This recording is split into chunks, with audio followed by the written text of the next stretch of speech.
전 패더급 챔피언 일리아 토푸리아는 이슬람 마카체프가 만약 라이트급으로 복귀하더라도 그에게 타이틀 도전권을 쉽게 넘겨주지 않을 것이라고 경고했습니다.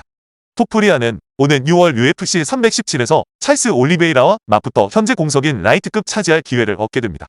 토푸리아는 마카체프와의 드림 매치가 당장 성사되지 않더라도 이번 경기를 통해 커리어의 두 번째 타이틀을 추가할 수 있다는 사실에 큰 기대감을 드러내고 있습니다. 한편 마카체프는 올해 말 웰터급으로 월장하여 새로운 챔피언 잭 델라 마달레나에게 도전할 계획입니다. 하지만 그는 언젠가 라이트급으로 돌아와 예전의 명성을 되찾을 수 있음을 내비치기도 했습니다.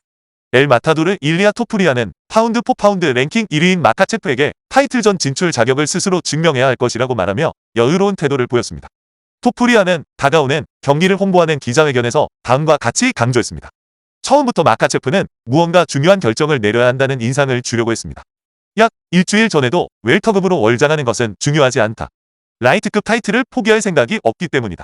라고 말했죠. 기억하시죠? 저도 전에 라이트급으로 올라왔을 때 누구에게 부탁해서 온 것이 아니며 제가 모든 것을 제 힘으로 책임지고 해냈다고 말했습니다. 이어서 토푸리아는 이렇게 덧붙였습니다. 그러면 누가 자신의 말대로 행동했고 누가 약속을 지켰습니까? 늘 그랬듯이 마카체프입니까? 아니면 저입니까?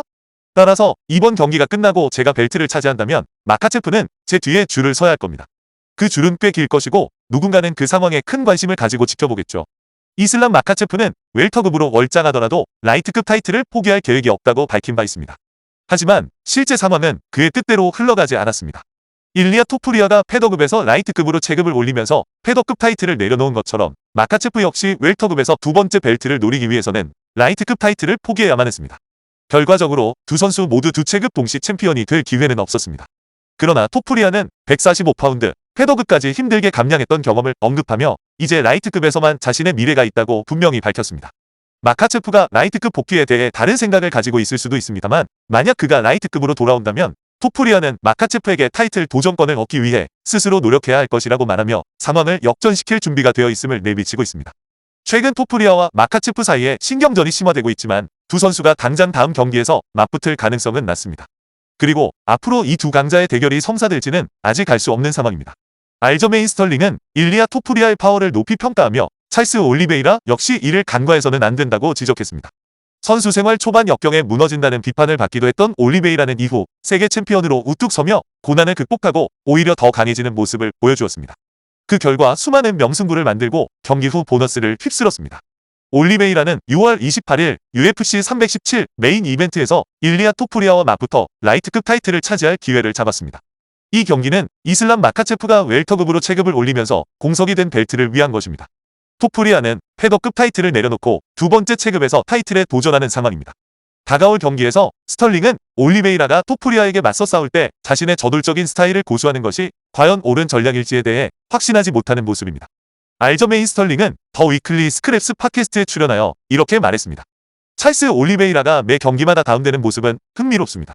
거의 모든 경기, 특히 최근 8경기에서 그랬죠. 하지만 일리아 토푸리아 역시 절대 무적은 아니라는 것을 알고 있습니다. 그가 제이 허버트에게 다운되었던 적이 있습니다. 당시가 토푸리아가 처음 155파운드 라이트급에서 싸웠을 때였습니다. 본인은 155파운드에서 더 편안함을 느끼고 파워도 완전히 달라졌다고 하더군요. 145파운드 패더급에서도 충분히 충격을 받을 수 있다는 것을 봤는데 155파운드에서의 그 파워가 어떤 결과를 가져올지 궁금합니다. 만약 토푸리아가 다른 선수들처럼 찰스를 강타할 수 있다면 다가오는 경기는 올리베이라에게 정말 힘든 밤이 될 겁니다. 다만 그래플링은 다른 이야기입니다. 아직까지 그 누구도 일리아에게 그래플링 압박을 제대로 가하는 모습을 보지 못했습니다.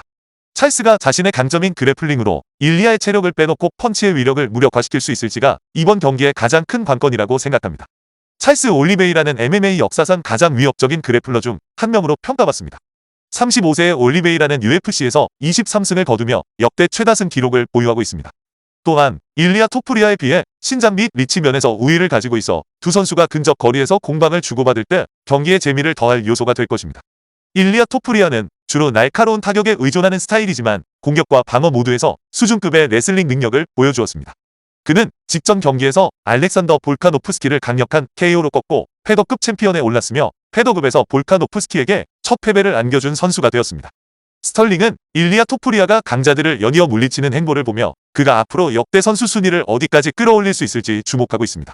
찰스 올리베이라를 절대 얕잡아 봐서는 안 됩니다. 스털링은 강조했습니다. 저는 여전히 올리베이라의 실력을 높이 평가합니다. 하지만 이는 제가 맥스 할로웨이나 알렉산더 볼카노프스키에 대해 이야기할 때와도 같습니다. 그들이 일리아를 이길 거라고 단정할 수는 없지만 그들 역시 정상급 선수임에는 변함이 없죠. 그런데 일리아가 그런 선수들마저 압도하는 모습을 보여주었고 사람들은 과연 누가 이 선수를 꺾을 수 있을까? 라고 생각하고 있습니다.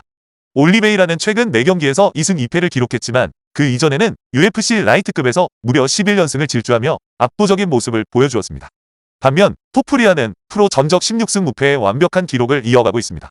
두 선수의 맞대결은 누가 자신의 전략을 얼마나 잘 고수하고 냉철하게 경기를 운영하느냐에 따라 승패가 갈릴 것으로 보이며 스털링은 이러한 싸움이 5라운드 내내 경기가 끝날 때까지 이어질 가능성이 높다고 예상했습니다.